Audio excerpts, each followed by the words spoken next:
It's the first game of 2024, and the hottest hockey team in the country finds themselves in South Bend, Indiana. Tonight, the 5th-ranked Wisconsin Badgers look to extend their 7-game winning streak against the Notre Dame Fighting Irish.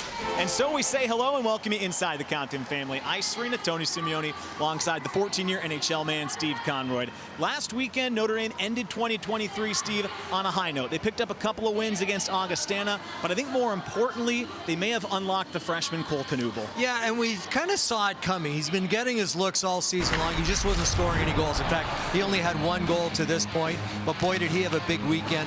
A hat trick in game number 1, the game-winning goal in game number 2. We had an opportunity to talk to his head coach, Jeff Jackson, about his play. He really thought the Christmas break helped him an awful lot. A time to reset, a kind of time to look back on what he'd accomplished thus far. I think this is going to be a springboard for him in the rest of the season. Had 5 goals now, which is second best on the team among all scorers.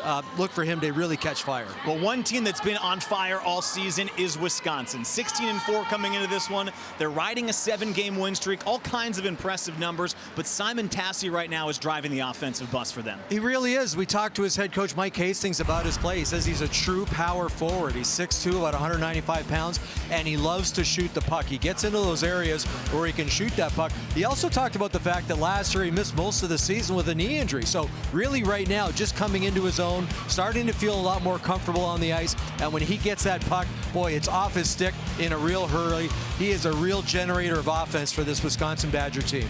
All of that goal scoring looks fun, but it won't be easy tonight. Nobody stops a higher percentage of shots than the 2 netminders we'll see.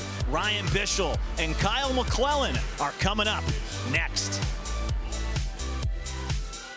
Hard to imagine a better way to start the 2024 portion of the season than with this goaltending matchup. They lead the country in save percentage 1 and 2. They lead the country in shutouts. Kyle McClellan on the right has been outstanding for Wisconsin. Ryan Bischel has been the star the last 2 years. Reigning Big Ten goaltender of the year on the left has some competition this year on the right, Steve. Yeah, very similar in style, actually in size too. Both 6'1", a little over 190 pounds. Excellent athletically, and they both take away the bottom third of the net as well as any goalie in NCAA hockey. Wisconsin's just a great story this year. First year under Mike Hastings has this team back where they expect to be. 6 national championships in their history, but none since 2006. They are 16-4 to start the year, 5th-ranked team in the country, and they limit goals better than anybody else. 1.55 per game. If you're going up against them, you better hope you can win 1-0 or 2-1, because they are not going to let a lot of shots get past their netminder. And you know what else they do? They forecheck like fiends, and the Fighting Irish did a real good job breaking pucks out against Augustana. They're going to have their hands full tonight. Forwards really full court press every time they've got the puck. They're riding a 7-game winning streak into tonight's game. Only 5 total goals have been allowed over that 7-game stretch. Additionally, 4 shutouts. They haven't allowed 30 or more shots in the last 6 games. I mean, it's just been a defensive clinic for Wisconsin over the last month and a half. Well, Mike Hastings, their head coach, a former defenseman when he played his college hockey, and he really appreciates a good defensive game. He thinks defense leads to offense, and that's why they're so aggressive on the puck. Notre Dame takes the puck away here. The captain, Landon Slaggert, drops it off for their star from last weekend, Big Ten's 2nd star. Cole Knuble had a hat trick in game 1 against Augustana and then scored a game-winning goal in overtime in game 2. And you could just see the weight of the world come off the shoulders of Cole Knuble, especially after game 1 where he had the hat trick. Then, of course, he's the star the next night when he scores the overtime game-winning goal. But just playing a lot freer and easier, and it's amazing what confidence can do, especially when you're 18, 19 years of age. His game really improved. We saw it over a couple of game span. As you mentioned, he's now 2nd on the team in goal scoring after that breakout weekend. Jake Boltman has the puck for the Irish. Shot it off a deflection that time. Maddox Fleming tipped it towards net, then it ricochets back towards the slot, where Hunter Strand can lay it off for Michael Mastrodomenico, who scored his first career goal last week. McClellan tried to cover the puck, couldn't do so cleanly, so play continues as Mastrodomenico gets another one on net that McClellan kicks aside. Tony, this is what we saw from the Fighting Irish last weekend, shots from the point, and we just saw 3 shots come from defensemen. And head coach Jeff Jackson talked about that with us in his weekly press conference, and he said, listen, I've given these guys the green light all season long. He said just against Augustana, they just gave us a little more room, and that's why the defensemen were able to come more a part of the offense. And you see his career-winning numbers, leads active coaches. Pretty impressive. Nobody has more wins amongst active coaches than Jeff Jackson. 4 Frozen Fours here. Talk to him every time we get a chance to get ready for one of these weekends as Bavaro shoots on McClellan. Still feels like he's as hungry as ever to get that elusive national championship here in South Bend. Love to do it here. He's been to a few Frozen Fours with the Fighting Irish, but he'd love to win the national championship. And again, we just saw Drew Bavaro, another defenseman. There's head coach Jeff Jackson, and I love our talks with him. I always seem to learn something new when talking with Jeff Jackson, and I played the NHL for 14 years, and I just love talking hockey with him, and I think he enjoys talking hockey too.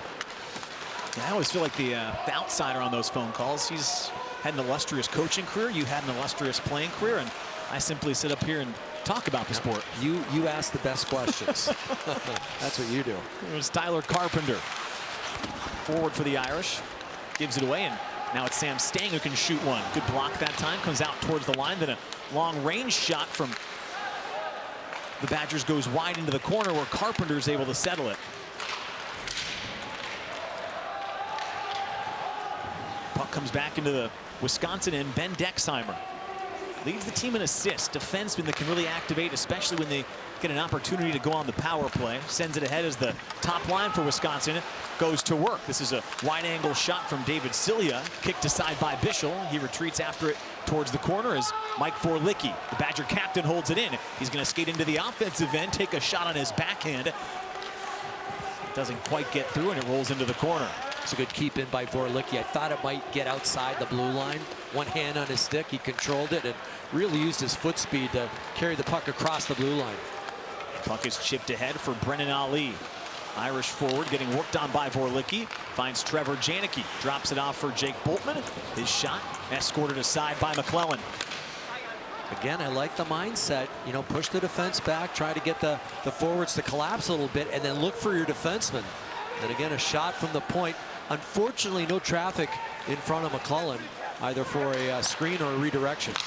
Simon Tassi looking to go back to Cilia. Puck is batted down in the slot, and then play is stopped. Too many men on the ice. Great call by the linesman. I believe that's what the call is. Too many men, Notre Dame. Oh, Notre Dame, too many men. There may have just been 6 guys out there. Yeah, you know, right away I was looking at red, because those reds really pop on the ice, I'll tell you that. But it was Notre Dame. And Patrick Moynihan. Far side there, you see a guy. Oh, 2 guys came on. That was the issue. So now there's 5 in the screen. I believe there's another guy trailing the play, too. So, yeah, that's a no-no. Good eyes, good camera work, too, to see those 2 coming over with only 1 going off. Officials on top of it as well. So an opportunity to go on the power play early for Wisconsin. You see the numbers, bottom third of the country. Notre Dame killing in the right around the top third of the country. An early opportunity as Owen Lindmark is run off the puck by the Irish captain Landon Slager. Puck's chipped out towards the line. Joe Palatichuk able to hold it in. Defenseman fires one, looking for a tip, and it didn't miss the net by much. It's chipped up out of play, and that'll draw a whistle. Gives us a chance to talk about the new head coach at Wisconsin, Steve. You talked about our discussion with Jeff Jackson. This one was quite fun as well. Mike Hastings, he's done an amazing job in year 1 here with the Badgers. Yeah, he's got a career .723 win percentage. That's the most among all active coaches. And you see his resume, very impressive. His first year behind the bench for Wisconsin. And we asked him about that move, and he said, I had to get the blessing of my wife and family before I made that jump, and he certainly did. Cruz Lucius has the puck, and then Trevor Janicki breaks it up for a moment. Comes out to Dexheimer, though, and they can try to set the power play here in the offensive end. Uh-oh, dangerous spot taken away. Grant Silanoff on the move for Notre Dame. Here's Silanoff to his backhand. And the puck never got through. I think it may have been kicked out, and Silanoff recovered in the corner.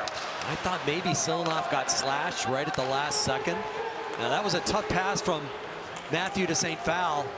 You know, put Dexheimer in a really tough situation, and that's why Silanoff was off to the races. He poked the puck free. You know, had the partial breakaway. I thought Dexheimer maybe slashed him at the last second. Maybe we'll get a look at this on a replay. But a catastrophe averted by the Badgers. And now Wisconsin goes offside. Here's a look for you. Yeah, St. Val, I mentioned, kind of forcing a pass. You never want to do that, 12-4, and then the puck gets poked. Silanoff off to the races. Watch for in his stick. I guess it wasn't that bad a slash. I thought it was more on the hands. It was probably more on the shin pad. Good job by Silanoff to protect the puck. Just couldn't find it on the backhand, so we never did get the shot off. That's a great replay. Couldn't see it from our vantage point, but you saw it right there. Just never did get a clean shot onto McClellan. 20 seconds left on this first power play of the night.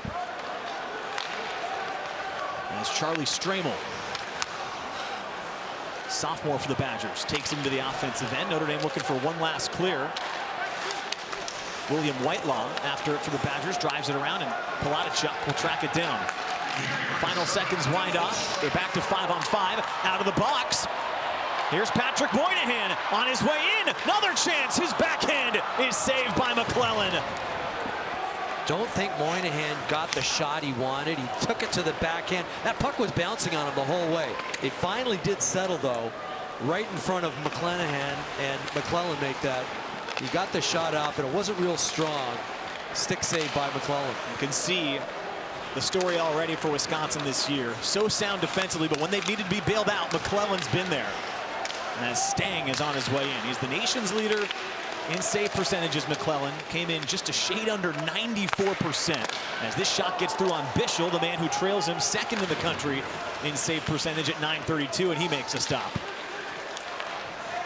Out to the line it comes. Zach Scholes, his shot doesn't get through. Moynihan's there to take it back for the Irish, and they can get it through center. Knuble chips it in, and the Irish change behind him. Silanoff off the bench, able to retrieve the puck. They send it around for a shot from Zach Kluzinski that McClellan has to fight off. 5 shots now the first 7 minutes. Trevor Janicki in a dangerous spot, gets his own rebound and chips it just wide. Now a shot for Ali, saved by McClellan again. Loose puck, backhanded wide by Silanoff. Ali sends it out for Kluzinski. Irish buzzing here in the opening minutes. Another feed off the pad of McClellan, chipped up high and into the Irish end. Notre Dame just all over Wisconsin right now, really forcing the issue. A couple of errant passes by Wisconsin. They get hemmed in their own zone, and again, McClellan bailing his team out. Brennan Ali in a dangerous spot, pivots towards the corner.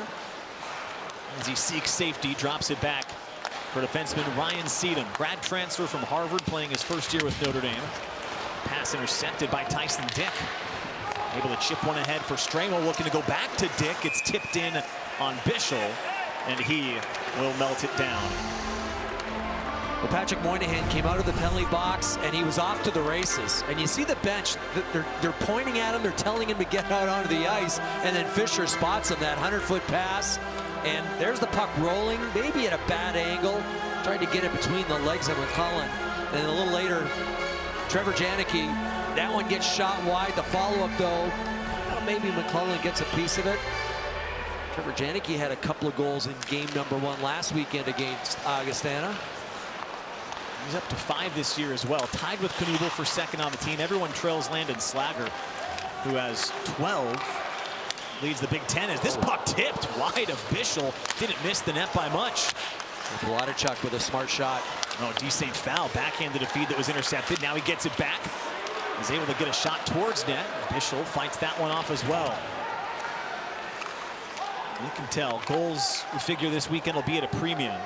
Whoever gets that first one will have a huge edge as they can maybe settle into a defensive structure.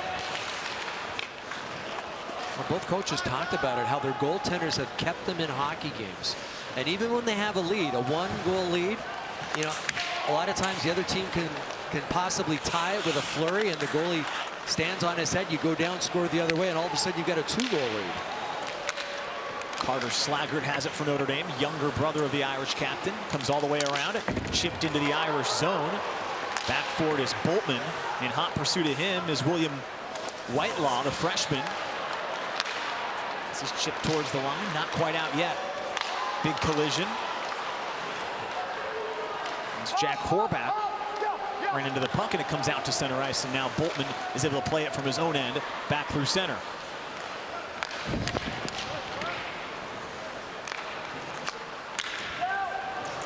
This puck is tipped in on McClellan.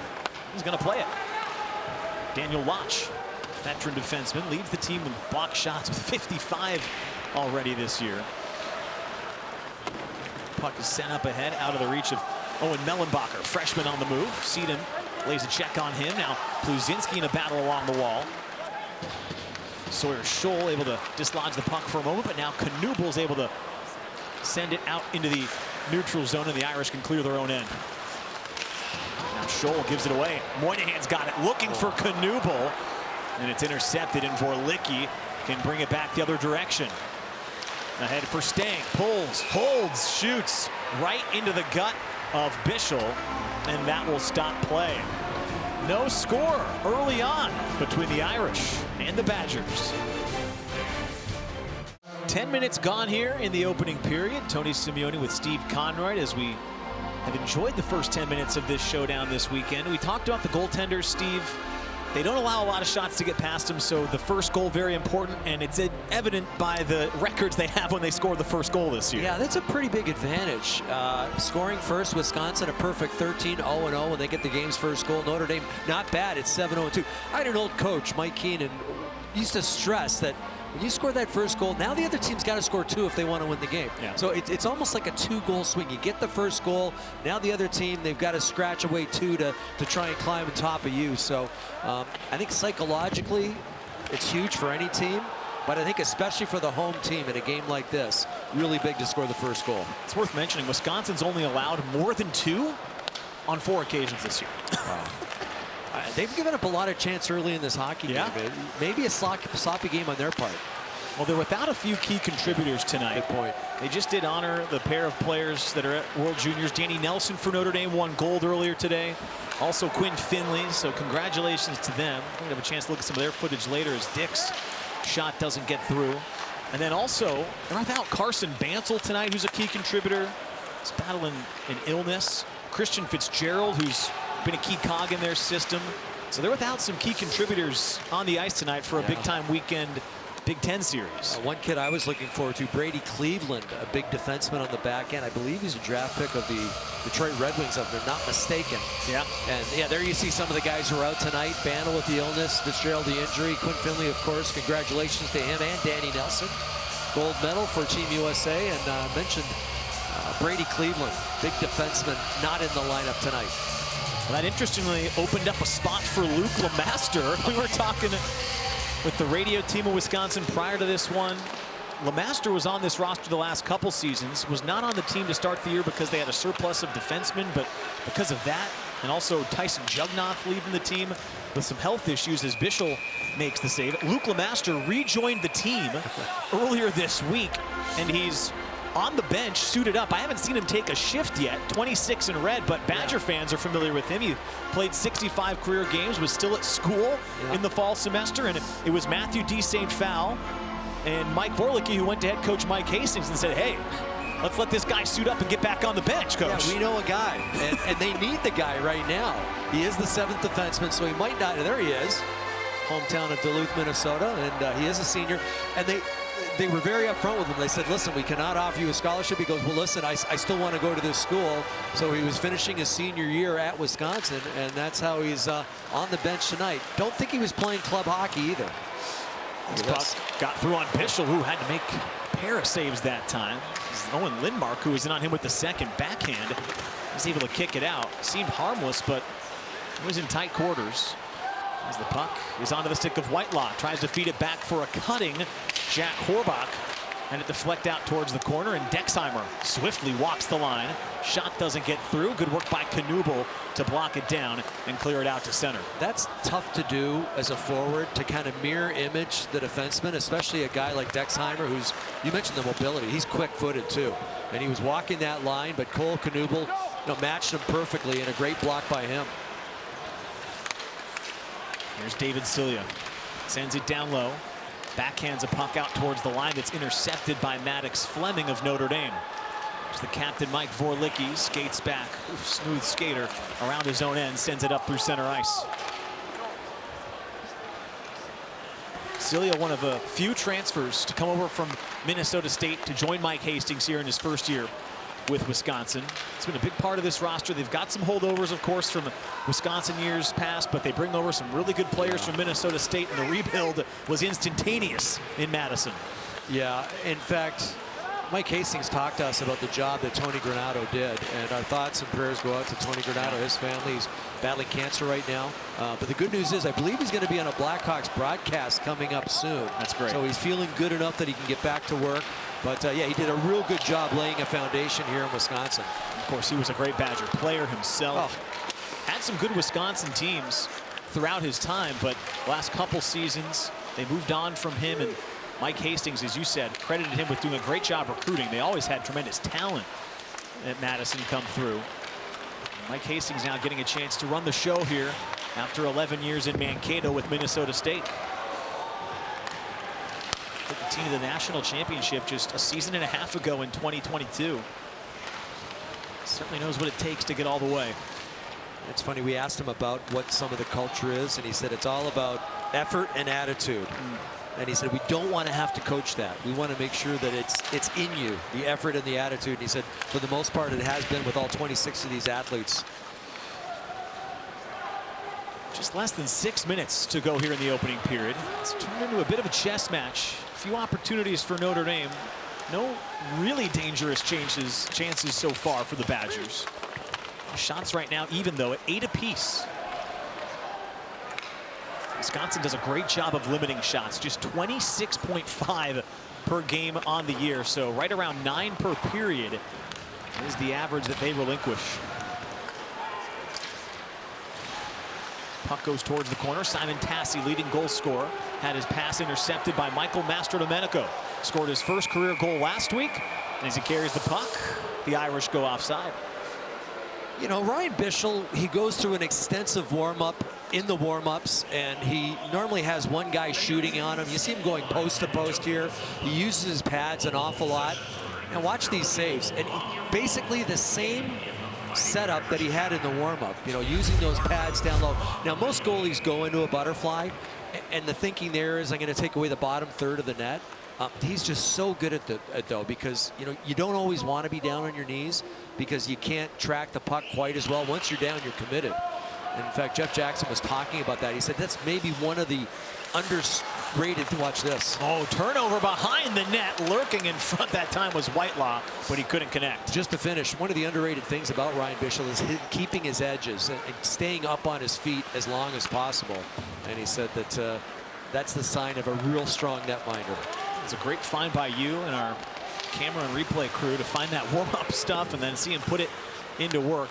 You mentioned it a few weeks back, Steve. If you get a chance to come to one of these games, whether it's here, an NHL game, you should get there 45 minutes before and watch the warm-ups. You can learn a ton, as D. St. Fowl was looking that time for Cilia, and it's broken up by Strand. That's a great point, especially if you're a young kid and you're getting serious about hockey. You can watch how these elite amateurs do it, how the pros do it, how they warm up, everything is so serious. And yeah, it's a skills competition out there, and you can watch it for 15 minutes while they warm up. Any aspiring goaltender should find a ticket this week in South Bend, as Lodge sends it across. Big one-timer that time from Cilia. It's kept out by Bischel. Yeah, Bischel was waiting for it. Good anticipation. 23 goals last year for Cilia when he was at Minnesota State. He led the CCHA in goal scoring. It's been a great addition to this Wisconsin team, as Lodge winds one up, and Bischel is able to see it through traffic and glove it down. And talking about Cilia, up until last weekend, he only had 2 goals. He had 2 goals over the weekend, so that's given him 4. And as you mentioned, 23 last year with Minnesota State. And we talked to his head coach, Mike Hastings, about it. He thought it was the transition, coming to a new program, you know, getting used to new guys. You know, he was the man at Minnesota. Yeah. And all of a sudden he comes here and he's struggling a little bit. He said his shooting percentage went from 22% to 5%. And, you know, he thought maybe it was the situations I was putting him in, but last weekend I think helped him an awful lot, getting a couple of goals and getting a lot of confidence back in his hockey game. Well, he too is one of a couple stellar face-off men as well. Wisconsin's great in the circle. Notre Dame is pretty darn good as well. Both teams right around 54% coming in. Celia's at 59. To monitor that face-off number throughout the week as Stang takes a spill. That was Carter Slaggert drives it around. Sorry, Tony. That was important by Bavaro. That was a 3-on-2, and he upended the winger there. Maybe got away with one, but that could have been an odd man rush, a dangerous odd man rush. And getting back to your point about the face-offs, I think that really is going to be the game within the game over this 2-game series. Here's Sawyer Scholl. Mastro-Domenico runs him off the puck. It gives time for Jake Boltman to drive it around. Out of the reach of Silanoff, but Brennan Ali turns on the speed, collects the puck, and absorbs a hit from Vorlicki. Vorlicki's been noticeable in this hockey game just because of his speed. He's not the biggest guy in the world, but he's got good wheels. And Brennan Ali, I think one of the faster guys in the Fighting Irish. Vorlicki matched him stride for stride, and there's the captain of the Badgers. They're doing a real good job back there so far. 106th game tonight of his career. Leads their third on the team in block shots. Wears the C for a reason, Steve. Oh, he certainly does. Good size, 6'1". You know, I said he wasn't that big, but when you're 6'1", 203 pounds, for a hockey player, that's great size, even for a defenseman. I saw Edina, Minnesota, played at Edina High School. Good program as Whitelaw backhands it into the Irish end, and Zach Pluzinski is there for Notre Dame. Here's the top line for Notre Dame. They're centered by Landon Slaggert. I beg your pardon, Knuble centers the line with Slaggert and Moynihan out there as Pluzinski takes a hit behind the play. And that's going to be a penalty up front for the Wisconsin Badgers. That's Horbach. Wisconsin number 22 has a 2-minute minor for a contact to the head. Contact to the head is the call. See Jake Boltman checking his helmet. He seems to be okay. And the first power play of this hockey game goes to the Fighting Irish. Horbach was watching the Jumbotron here and kind of pleading his case. Let's see if he's got one. There's the hit. You know, the hands came up a little too high. They're going to look at it, Steve. Oh, they are reviewing it. Well, how about last week, the overtime game that Notre Dame won?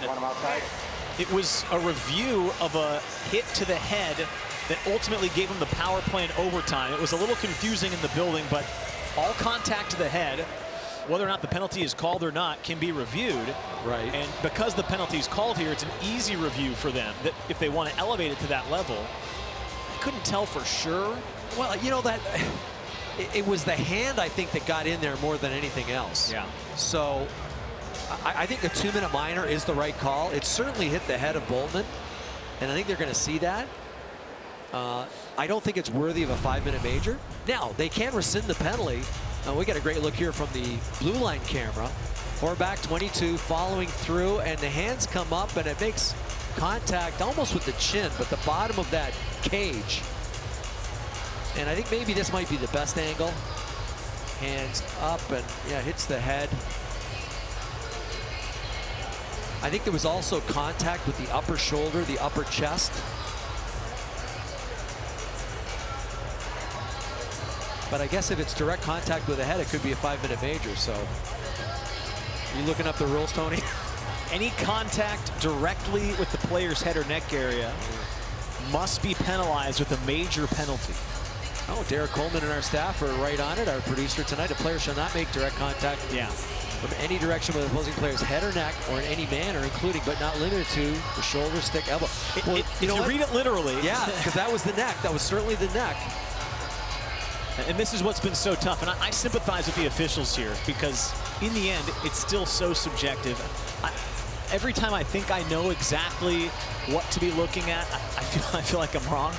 But when you read the rule like that, it makes you think that if there's any contact directly to that area, they at least have the option of elevating it. And they reviewed it for about, I'd say, 2 or 3 minutes, and we're going to get a call. After review, the call is confirmed. There's a 2-minute minor for indirect contact to the head. So they call that indirect. Yeah. And you know what? I'm kind of glad they did. I agree. Even though, you know what, we stopped it literally frame by frame and we still couldn't really tell. Yes, he did make contact with the head, but I don't think it was direct. I think it kind of hit his upper shoulder, chest area, and then the head. Regardless, though, the Fighting Irish get their first power play. So a 2-minute penalty. 4 box sits, and the Irish get their first power play of the night. They went 2 for 5 last week against Augustana. Includes the game winner from Knubel late, as the Badgers clear it out to center. Lodge, couple of good plays. A soft rim because he couldn't get it down himself. And then St. Fowl tried to get it back to the middle of the ice. And Lodge, with that real long reach, just poked it out of his blue line. Knubel across for Hunter Strand. You see how well the Badgers have killed penalties this year. As Moynihan fans on a one-timer. It's chipped, but not out. Good keep by the Irish. Strand sends a feed that deflects wide. Moynihan's there. Seedham across for Strand. Shoots, looking for a tip from Slaggert in front. Goes towards the corner. The Irish possess the puck once more. Seedham's shot. Ooh, McClellan may have gotten a piece. Like the puck retrievals here, though. They've shot it a couple of times, but they've come up with it a couple of times. That's so important on a power play. Moynihan shoots, and McClellan slams the door shut once more. Badgers desperate for a clear, and St. Fowl will do just that. Yeah, over a minute in their own zone, and they certainly did need that kill or that clear so they could get some fresh bodies on the ice. They do. Badgers with the 3rd best penalty kill in the country. How about this? They've killed 40 of the last 42 penalties that they've seen. Have not allowed a power play goal in 12 of the last 14 games that they've played. Boy, that's real impressive.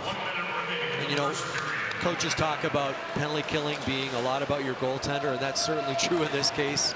Kyle McClellan has been absolutely fantastic this year. He's got 10 saves so far tonight. Bischel has 11 as Drew Bavaro skates into the offensive end. Cilia got a piece of the puck, forces it wide as Paul Fisher drives it around. Waning seconds of this power play are going to come off the clock as Lodge clears it. Make that 41 of the last 43 cleanly killed by the Badgers.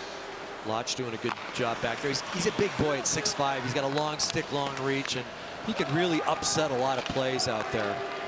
The draft pick of the Pittsburgh Penguins back in 2021, I believe. Yes. 10 seconds left as Carter Slaggert speeds into the offensive end.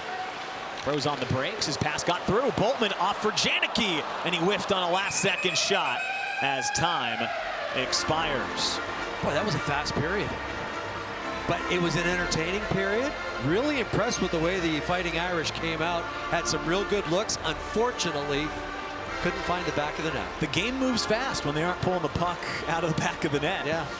No score after 20 minutes of play, but plenty of intrigue between these two teams. During the break, get a chance to see how Islanders captain Anders Lee made his way from South Bend into the NHL, and then we'll break down, I imagine, a lot of those 21 saves and some of the defensive efforts of two really sound defensive hockey teams. Wisconsin has won 7 in a row. They're looking to make it 8 straight. Back with the intermission after this. There's a look at New York Islanders organist Paul Cartier in town this weekend in South Bend. He makes the trip once a year, and he has really been delivering the goods tonight inside the Compton Family Ice Arena. We welcome you back inside. Tony Simeone alongside Steve Conroy. Steve, coming into this game, we talked about the goaltending being the story, and I'd say 20 minutes in, it's lived up to the hype. Certainly has some great chances on both sides. In fact, I think the Irish maybe had the better of the chances. Kyle McClellan comes into this game with the best save percentage, best goals against average, and here tested with a breakaway early in the hockey game. That's Patrick Moynihan going to the backhand. He gets stymied by McClellan, and again, another breakaway, clear cut. Silanoff maybe gets slashed a little bit on the play, loses control of the puck, so he doesn't get a shot up, but Kyle McClellan really stood his ground, did a good job here fighting puck through traffic. Silanoff puts it a little wide, and down the other end, Ryan Bischel, maybe not the quality of saves McClellan had, but he still had to make some big ones there just off the outside of the post. Through some traffic here, making himself big. Wasn't sure where the rebound was. And again, a broken stick. Sometimes those can knuckle in on you, but I like the follow-up save there the pad coming out, kicking that left pad, and making sure nothing gets by him. Stat sheet kind of says it all, Steve. Pretty even through the first period. What do you expect in the second? Well, much of the same. One thing we did notice, though, Notre Dame did win the face-off war. So I think, as the game goes on, that'll become a very important stat. We'll see if anybody gives in period number 2. No score between Notre Dame and Wisconsin.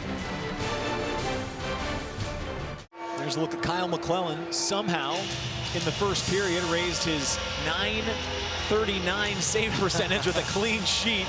Donuts from both sides in the opening period, and now we're set for the second. Hard to believe Mike Hastings told us, honestly, and he said, in all honesty, and there we see one of the Badger players in the Fighting Irish players box, and he said he wasn't sure who he was going to start up until that first game against Augustana. Yeah, William Grammy is the backup. He's only allowed 1 goal and made 50 saves so far this year in his 2 starts, as Dick fans on a shot. Almost retrieved his own miss, and then Trevor Janicki runs into the puck. So if they ever need help behind McClellan, Grammy has been the guy. So McClellan started with 2 shutouts against Augustana. This past weekend had 2 shutouts against Air Force and Northeastern. I believe he's got 2 other shutouts. Oh, he's got 1 other shutout in between. So that's 5 total. Yeah. He's got 5. The team has 6 because Grammy has 1 as well. The 6 shutouts are the most for a Wisconsin team in a season since 2006-07, and they did that in 41 games. They've done that already here in just 20 to start this year. Much better start here by the Badgers. They have played the whole time so far in the Fighting Irish zone, getting a little more physical. Figure some tired Irish bodies out there as they finally do send one towards the Badger bench. It comes back into the Badger zone, and the Irish can change.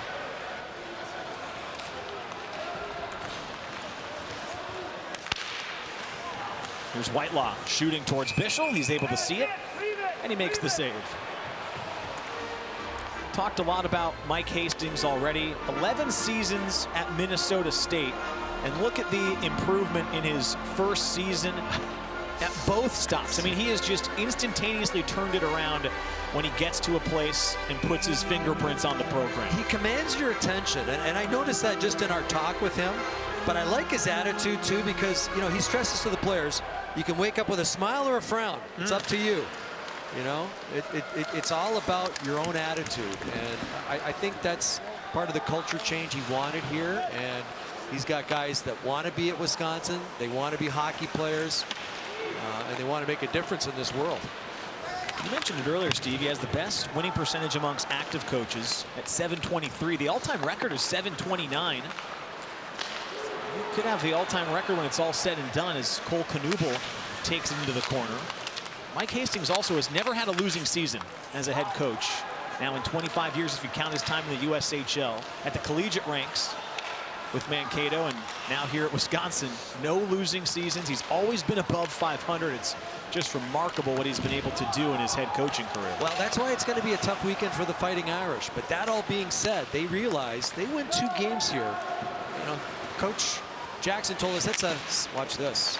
The puck was loose for a moment on the stick of Sam Stang, who couldn't get the shot towards net, and now Pluzinski carries to the corner. Getting back to Coach Jackson, he said that's a 6-point swing. Yeah. And he said you can move up 2 or 3 spots over a weekend with a couple of victories. So they realize the importance of this series.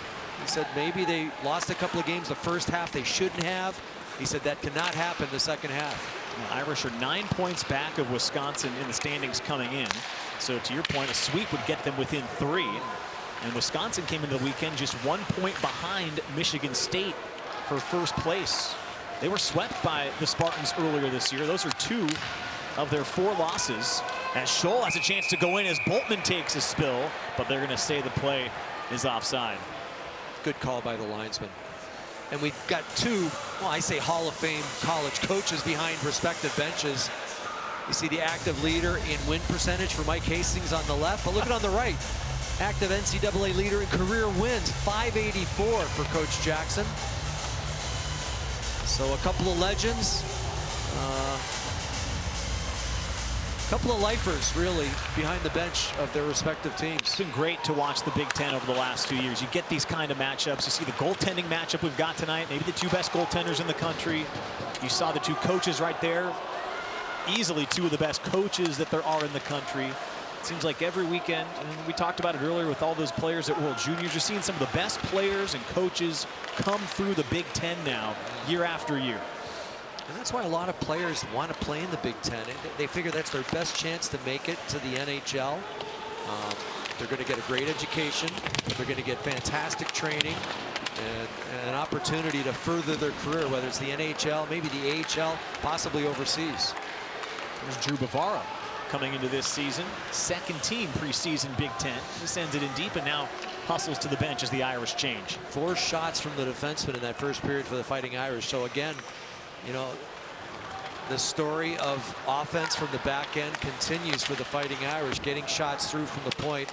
That is so important. Puck chipped out towards the line, held in by Vorlicki. His shot trickled just wide. Carter Slaggert's back for it for Notre Dame. Finds Tyler Carpenter in transition, shoots. McClellan didn't save the first one cleanly, but the rebound was right there to cover. And now we get some pushing and shoving. Haven't seen much of that in this hockey game, but sometimes you get fourth lines out there. You get a little bit of pushing and shoving. Tyler Carpenter with a good shot on net. I think he was hoping for the rebound. There was a bit of a rebound, but not enough because McClellan was quick to cover. And there you see it come off his blocker, out of his glove, but then you see that mitt covering it up quickly. That's why they got upset. Yeah. You know, Jaden Davis, maybe a little poke after the puck was covered up. And I can tell you as a former defenseman, I hate seeing that when guys take a poke at your goalie. So good for the Badgers to get in there and send a message. Doing their job. Protecting McClellan at all costs seems like the right move at this point for Wisconsin. Yeah. Interestingly, last year did not have a great year when he was splitting time or backing up even Jared Moe. 357 goals allowed, 883 save percentage. He was really good at Mercyhurst before transferring to Wisconsin. And he looks like his old self this year as Knuble had a chance to get one for Slaggert, then fires a shot from a wide angle that McClellan's able to save. Yeah, we talked to Coach Hastings about that, and he said that, you know, they brought him in and he felt like he was the hired gun. He was the guy, and maybe that was some undue pressure on him. Oh, does well to get back to his post as Moynihan tried to maybe bank one off of his skating in, and he was able to get there in time. Yeah, Tony, good pickup. That's exactly what Moynihan was trying to do. But sometimes you can get a goalie out of position and bank it in off him, but you look at his goals against average, the best in NCAA hockey.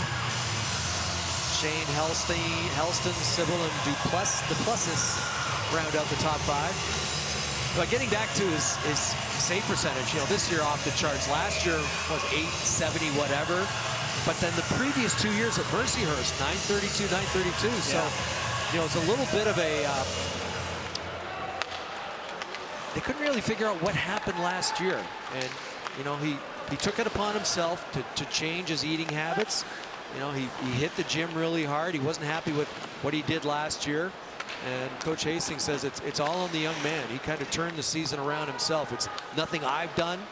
Now, I think the system he plays behind maybe, you know, favors goaltenders. It's defense first, and then, you know, worry about offense after you take care of your own end. Yeah. You mentioned Mike Hastings. He mentioned trying to get his body composition right. Used the word accountability when he thought about McClellan. To your point, Wisconsin only allows a shade under 27 shots per game, so only 9 per period getting on McClellan as Scholes brings it out of his own end. Gets it for Cruz Lucius, who last year when he played Notre Dame did tie a program record with 4 assists in a period against the Irish. Janicki's on the way in. Here's Trevor Janicki, 5th-year player for the Irish. Jams on the brakes in the corner, then his pass deflects up high and out of play. And that draws a whistle. You know, I see in this hockey game, Tony, and Coach Jackson talked about it. They take the break off for Christmas, and it's tough getting back into the swing of things and the practices and the short weeks. But their breakouts are spot on right now. They're showing really good pace. Their passing is, for the most part, pretty accurate. And they have spent very little time in their own zone. So I think he's got to be happy with the way they practice this week and the way they've come out in this hockey game. Faceoffs here in the second period have been much better from Wisconsin. Again, 3rd in the country coming in as Brennan Ali will carry the puck into the offensive zone, trying to send it down for Master Domenico, who is hustling in from his blue line position. Then after it is Simon Tassi, the leading goal scorer, whose entrance is gloved by Bishop. You know, one thing I noticed about this Badger team, they've got some big forwards. You know, they've got 5 guys over 6 feet tall. There's a couple who are 6'2", a couple who are 6'3". And, you know, when you get into those battles along the boards or battles in front of the net, that's where your size and weight can sometimes favor a battle won either on the boards or in front of the net. And I think if you're going to win this hockey game, if you're the Wisconsin Badgers, you got to try and win it in front of Ryan Bischel. Faceoffs were 8-6. Notre Dame in the first. Until that one, Wisconsin had won the first 6 of this period. Flipped it on its head. The Irish get an important win, though, and they can look for a way out of their own zone. Carter Slaggert tips it in as the Irish 4th line is out there right now. Badgers have their 3rd line on the ice as Pluzinski sends it down for Carpenter. He absorbs a hit from Lindmark. And the puck is gathered by Palatichuk. Across it goes for Whitelaw with speed into the offensive end. Whitelaw backhanded it. Nobody was lurking in the slot, so Carpenter can recover. Good stick, though. That time by Lindmark to take it away. Gets it off for Horbach. Back for the extra pass for Lindmark. Bischel sprawling makes the save. It's loose in the paint, and he's able to cover. Unbelievable stop by Bischel. Well, I got to see that again. That was a second effort by Ryan Bischel. And then Whitelaw, I believe, knocked this out of midair, and Bischel still felt it with the back of his leg. Now the turnover there, the Badgers keep it in. Oh, there's Lindmark to Whitelaw. That redirection, stop with a pad, and then the puck was in midair.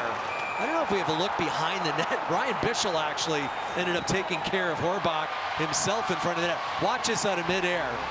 Oh yeah, hits the back of his shoulder and stays out. That's good awareness by Ryan Bischel. He knew that was coming back down. You know, so easy to knock this back into your own net. There's the initial save, there's the second save. Huge stop, he grabs it with the blocker and then the punch down. Watch him let go of his stick and then grab it with that blocker hand. And watch 22 at the end here, Steve. Horbach, they've given 2 minutes. Oh. They call a slash there, I think on that whack at Bischel at the end of the play. And he's in the box right now. Good pickup. So the Fighting Irish back to the man advantage. So Horbach has to sit, and the Irish get their 2nd power play opportunity of the night. Badgers aggressive. Short-handed in the Irish zone. Landon Slaggert gets it across, and now they can go to work. Badgers have killed 41 of the last 43. Knuble shoots, deflects up high in the air towards Moynihan. He backhands it towards the middle, and Lodge patiently drops it for Cilia, who can clear. Boy, was that ever aggressive up ice. That's like a full court press, and they're short-handed. So you got to be aware. If you're a defenseman, keep your head up. Those forwards are coming. Watch out for Lindmark, 18 in red and white for Wisconsin. He has 7 short-handed career goals, Steve. That is the most amongst active NCAA players. No, Owen Lindmark a little bit. He grew up in the Chicago area, played for the Chicago Mission. In fact, I think he was teammates with Ryan Carpenter back in the day. 3rd line center. He's a point per game guy as a 3rd line center. Yeah. Some good scoring depth on this Wisconsin roster. 50 seconds to go on this power play. Bavaro shoots. McClellan saves. Fisher was able to locate the rebound. Drops it off Bavaro. Gets it back. Fisher is stopped by McClellan again. Both blocker saves. He's really good with that blocker. He's way out of the top of his crease to make the stop. Fisher holds it in at the line. Good feed. Justin Janicki. His backhand hits the crossbar. Great keep-in by Paul Fisher, who's got the long reach and then the awareness to get it to the middle of the ice. Justin Janicki on the backhand rings it. Just absolutely rings it off the crossbar. Irish a quarter inch from taking the lead. Instead, remains scoreless. This is chipped all the way down. Bischel comes out to play it. His pass intercepted, and then a shot over the bar and an open net by Owen Mellenbacher. Bischel was trying to put it to center ice. It hit Bavaro accidentally. And that's where it ended up on the stick of That was Messenbacher, right? Yes. Wow. Almost a disaster for Notre Dame in their own end. My apologies, Mellenbacher, not Messenbacher. Almost at the midway point of this game. Thought coming in, you might need only 2 to win. At this rate, might not need more than 1. Cruz Lucius. Good work to chip it out through center. It's over the stick, though, that time of Simon Tassi. Landon Slager, each team's leading goal scorer, collide. Ends up on the stick of Ali. Off for Silanov. Tip towards the net. Ali couldn't connect. Like to see Silanov shoot that. Master Domenico will shoot. Saved by McClellan. Now he takes it around. Great stick by Cilia to get in the way. It's chipped out towards the bench, and that will stop play.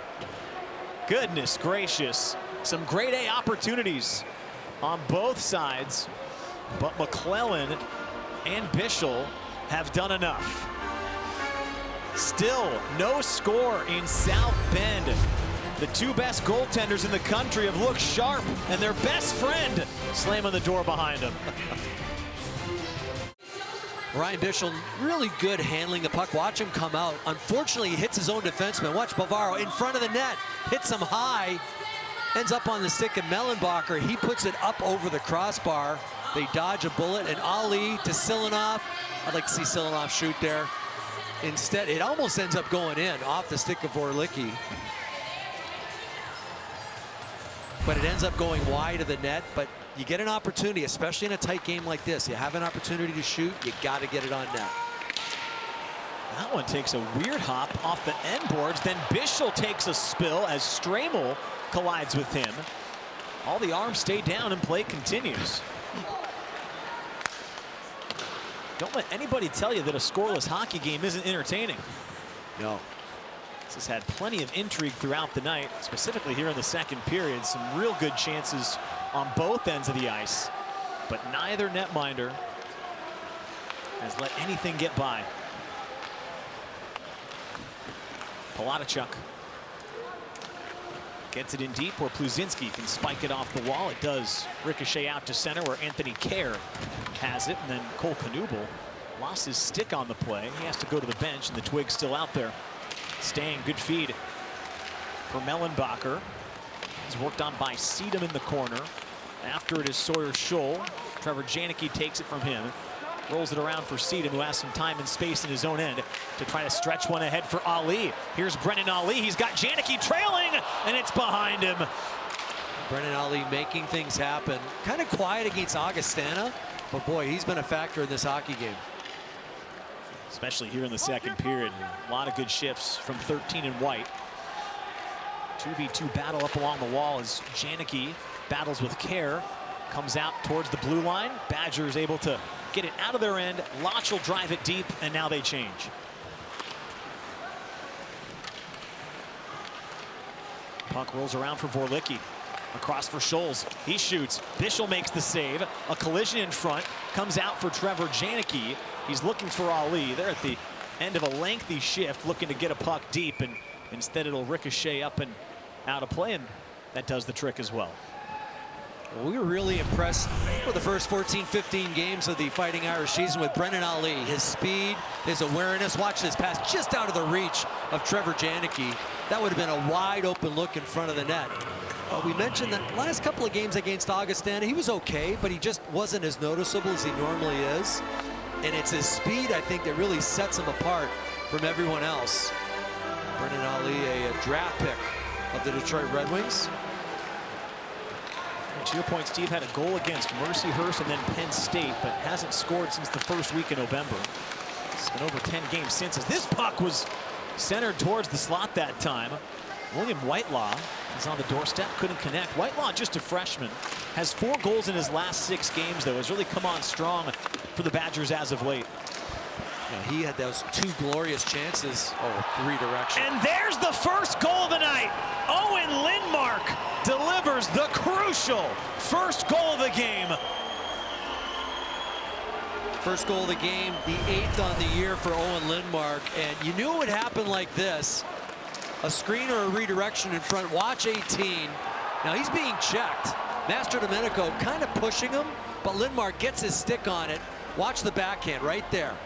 Just the redirection, the shot from the point goes through the legs of Ryan Bischel. That was a shot from Bladachuk.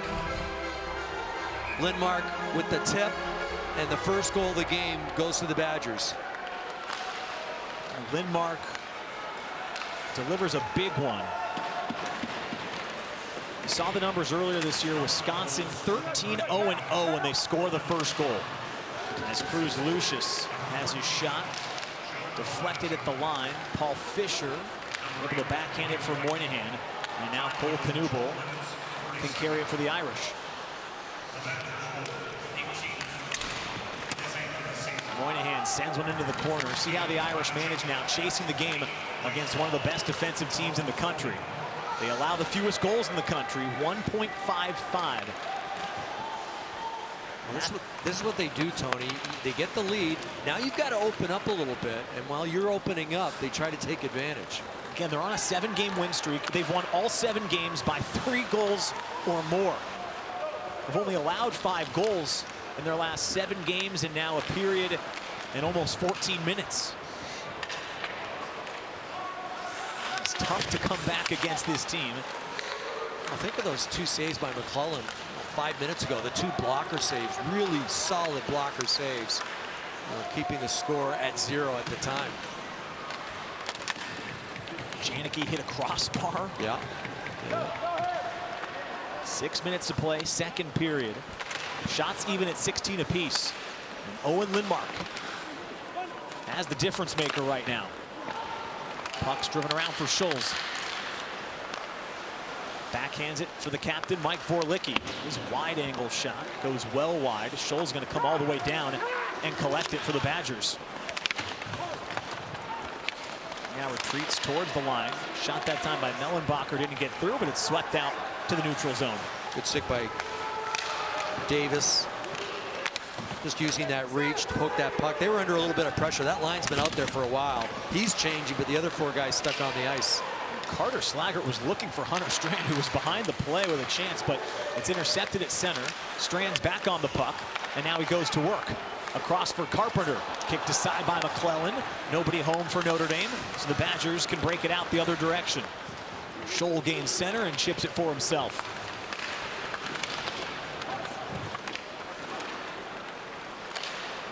Justin Janicki was looking for Bavaro. Good stick by Scholl to break it up. Janicki takes a spill. Bladachuk controls, and now the Badgers can take their time.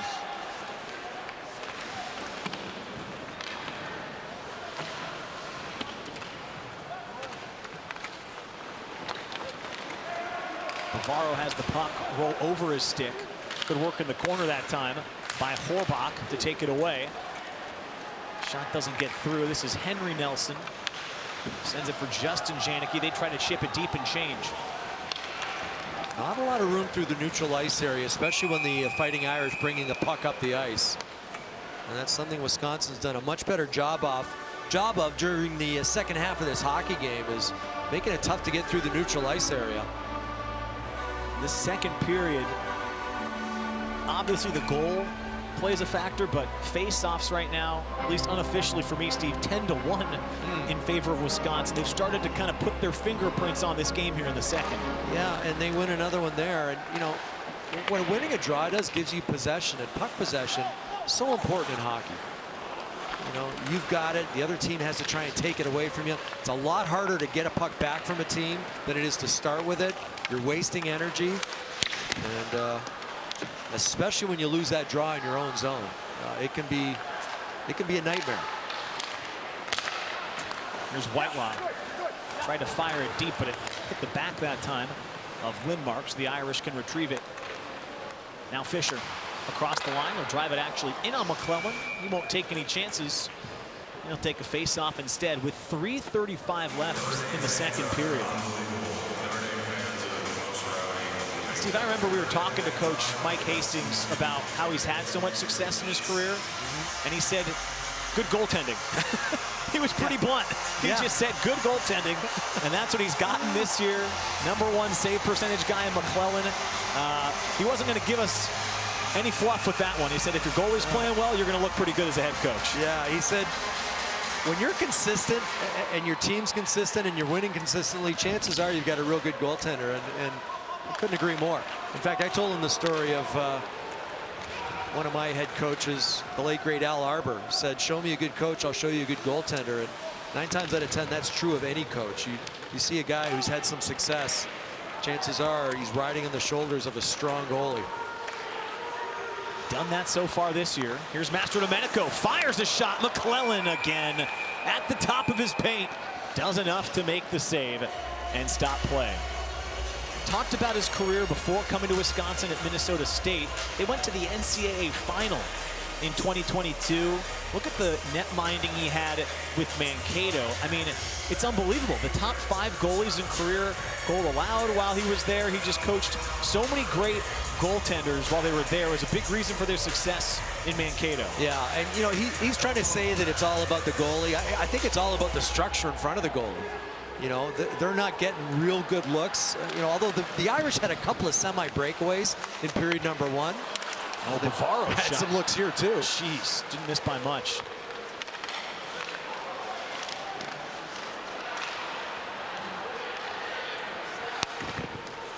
This puck's out through center, and now it's Tassi on the move. Holds on his backhand, couldn't get it through. Swept out to Palatichuk, and now he takes a spill.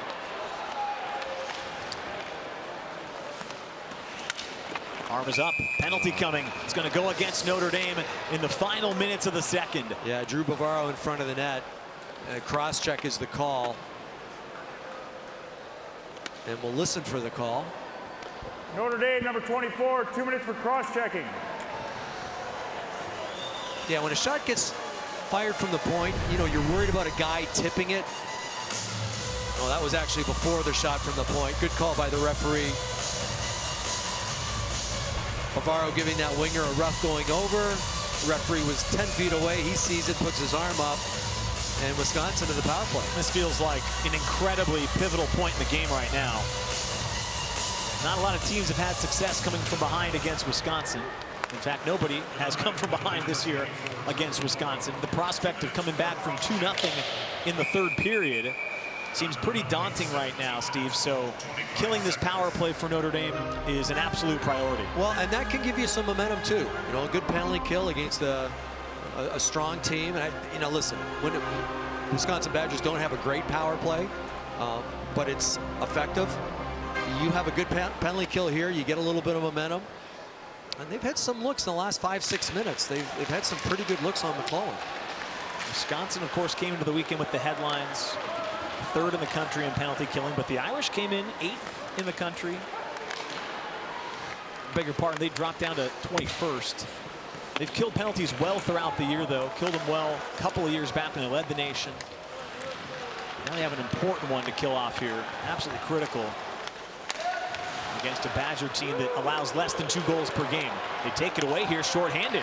Trevor Janicki skating into the offensive end, and with Badgers bearing down, he sends it back for Pluzinski. I like that decision by Janicki. Silinoff was heading hard to the net, but he had people in his back pocket, so why not just try to eat some time off the clock? Threw it back to his defenseman. Whitelaw's able to hold it in. Out it comes, gets it back, one-time drive blocked by Mastrodomenico. Now Cruz Lucius centers, swing and a miss that time from Cilia, and it's all the way back to the neutral zone. Yeah, Cilia in that bumper position just kind of backed up a little bit to try and one-time that just outside his wheelhouse. Dick sends it for Whitelaw, backhands it towards Bischel, and now it's swept around and all the way back into the Badger zone. Awareness by Bischel. That pass was stopped by Pluzinski and almost ended up in the back of his net. It looked like Bischel just dragged his stick a little bit, kept it on the ice to make sure nothing went awry. Maybe one last rush for the Badgers here.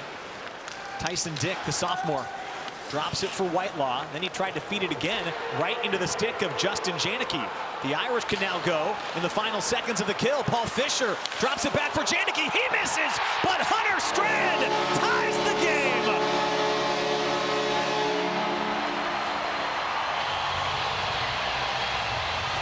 A short-handed goal for the Fighting Irish. Paul Fisher jumps up on the play. I thought they were guilty of overpassing it, but it ended up turning out perfectly. Watch the weave here. The back pass. Fisher with the back pass. The shot ends up going off the defender. Here's Paul Fisher. Drops it back. The shot goes off McClellan right to Strand. He's got an open cage. He slams it home. And the Irish have tied it. How about Hunter Strand? 6 points in his last 4 games coming into this one, Steve. He continues to produce for Notre Dame. It comes in the final seconds of the penalty kill. And it's the first shorthanded goal of the season for Notre Dame. Couldn't have come at a better time. Jeff Jackson talked about Hunter Strand, that line. The fact that Hunter Strand did a real good job in the face-off department the last 2 games against Augustana.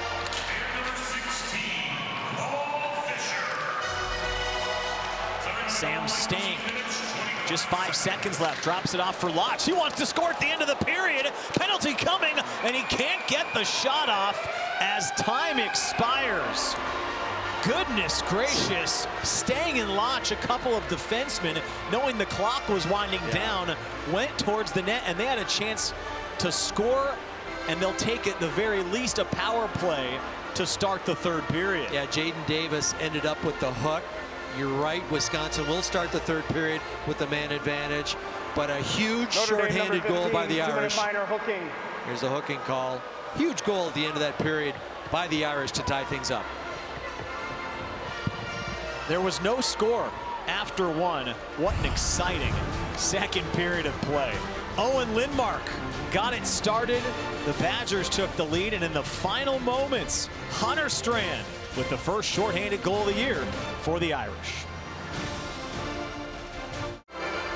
So far, the first 40 minutes of college hockey in 2024 have been very exciting. Tied at 1 between Wisconsin and Notre Dame. We welcome you back inside the Compton Family Ice Arena. Tony Simeone with Steve Conrad. It was scoreless after 1. We saw some great saves. We saw a crossbar, and we saw each team get a goal. This is shaping up to be a really exciting one, Steve. Yeah, a lot happening, and yet it's just a 1-1 game, but it's been edgier seat action end to end, and it almost didn't end up so good for Ryan Bischel, who's been so good and normally really good handling the puck.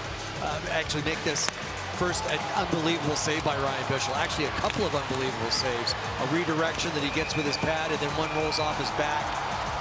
Yes, Wisconsin ended up taking a penalty on that play, and then Wisconsin dodges a bullet. Justin Janicki on the backhand brings it off the crossbar. Here's the unforced error off the defenseman. Ryan Bischel tried to clear it. Mellenbacher with a wide open net puts it over the crossbar, and then down the other end, maybe guilty of one too many passes between Ali and the other forward. And a look there, an excellent look there from Justin Janicki. Just couldn't get right to the puck. The redirection, Owen Lindmark. That was a real nice job by the forward. And then to close out the period, shorthanded, behind the back pass by Fisher. Justin Janicki with a shot off the toe of McClellan, and then into the net for Hunter Strand, who had a wide open cage that's shorthanded, and that tied it late. Really important goal there at the end. It felt like Wisconsin was kind of dominating play. I'll ask you real quick, what's the biggest key to break through for either of these teams in the 3rd? Well, just momentum and to keep sustained pressure inside the blue line. It just seems whoever's got that 2nd, 3rd, 4th opportunity is going to win this hockey game. Takes a lot to beat one of these goaltenders. We'll see if somebody can find a go-ahead and game-winning goal when we come back for the 3rd period. Love playing with them. I mean, they're really strong players. They're setting the tone each and every shift, getting low, playing the style of play that they need to play in order for us to win the game. So I think if we all just keep that same mentality, we'll keep moving forward. Well, there was Jimmy Snuggerud with his words about 2 players, one from each of these rosters, Steve, that was out at Team USA winning World Juniors just hours ago today. You see Quinn Finley for the Badgers given a gold medal. 2 moments later, Danny Nelson, who's an Irish freshman, he gets a gold medal. They take home the trophy. Team USA, I know you've covered it, Steve. What a performance by them. What a team. I mean, you know, I had an opportunity with the NHL Network to follow them very closely. They deserve to win that tournament.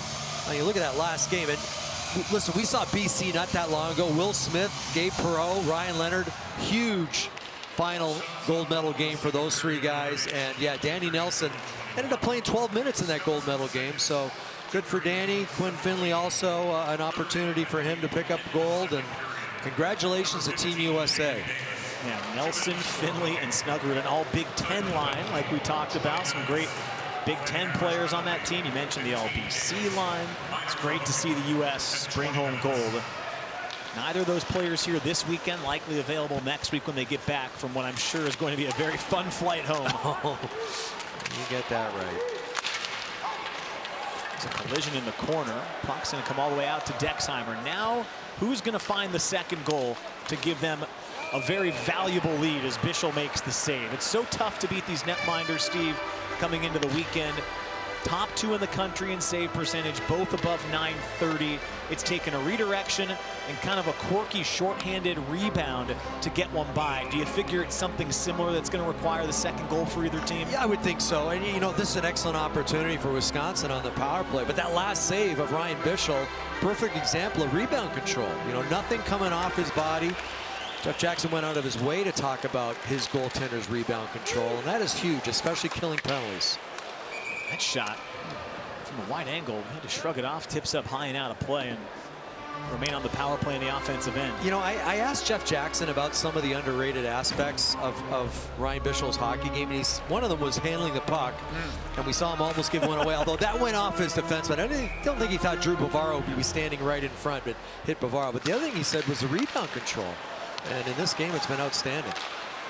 Both netminders have looked really sharp with rebound control. The one goal that Wisconsin scored, there was nothing McClellan could do about that. Silinov's able to clear, goes 200 feet. Get it down the ice, get some fresh bodies out there. They've only got about 45 seconds left of this penalty.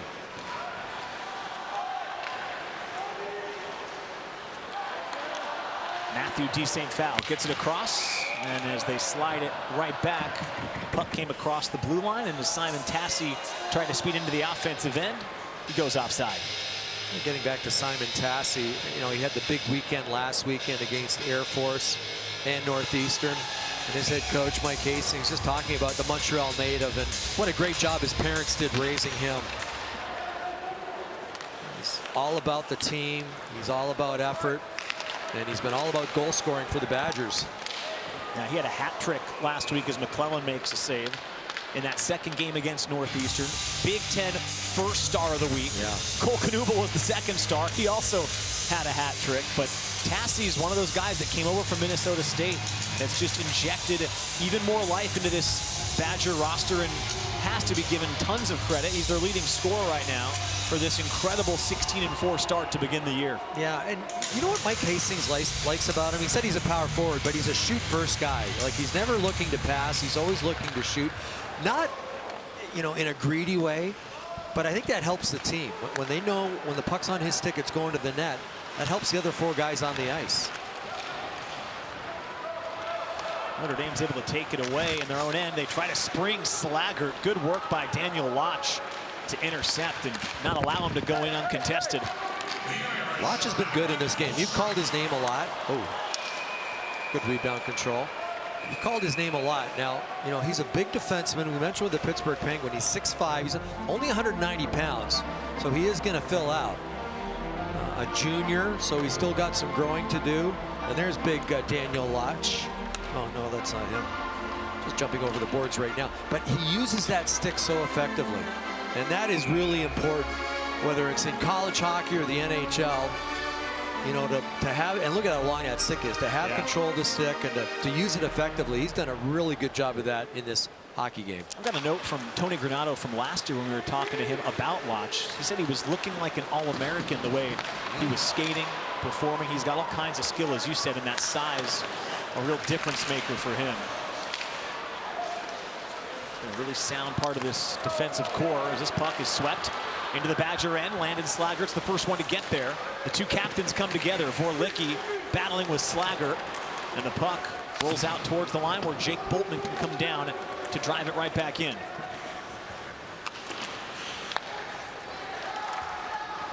Here is Vorlicki. Sends it for Whitelaw. He'll shoot for Bischel. Look at that. You mentioned rebound control. By design, Steve, it looked like he kicked that puck up and out of play. Absolutely. You know, and technical people will call it freeze rate, and that's considered a freeze when you can get the whistle by just, you know, deflecting that up into the stands. And he knew exactly where it was going. You see him give it a little bit of a wedge and a kick with that right leg. Ends up in the netting here behind the goal nets above the glass. But that kills the play, and that's all you want to do. It's been fun to watch both these goaltenders. As you said, some good similarities, but both with distinct styles tonight. They've stopped everything they should have stopped so far. Right now, McClellan with one more save. He's got 21 to Bischel's 20. Out it comes. Long-range shot by Palatachuk. Is gloved by Bischel. Bit of a chess match to start the third period. I hope we get an opportunity to look at this maybe from behind the net, because Bischel had a little bit of traffic. And, you know, Jeff Jackson talks about Bischel and the way he tracks pucks. Sometimes you have to fight to find the puck. You have to look around a leg or look between some legs. He did that and gloved it just cleanly. Face-off is won by Notre Dame. In the second period, Wisconsin had a huge edge in the circle as Ali's going to win a race for the puck in the Badger zone. He's had the speed on display tonight. Dexheimer, though, takes it back for the Badgers and chips it right back in. Below the line it goes. Zach Pluzinski skating back is able to intercept in front of Passy and clear it out to center. Trevor Janicki's there, scored a pair of goals last weekend for the Irish. He backhands it in before going off for a change.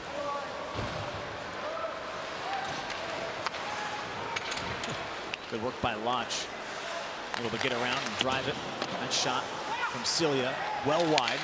Lodge recovers it, shoots it intentionally off the boards. Cruz Lucius bearing down for the puck. He's worked on this time by Drew Bavaro for Notre Dame. And then another shot comes in on Bischel, and once again, he stops play.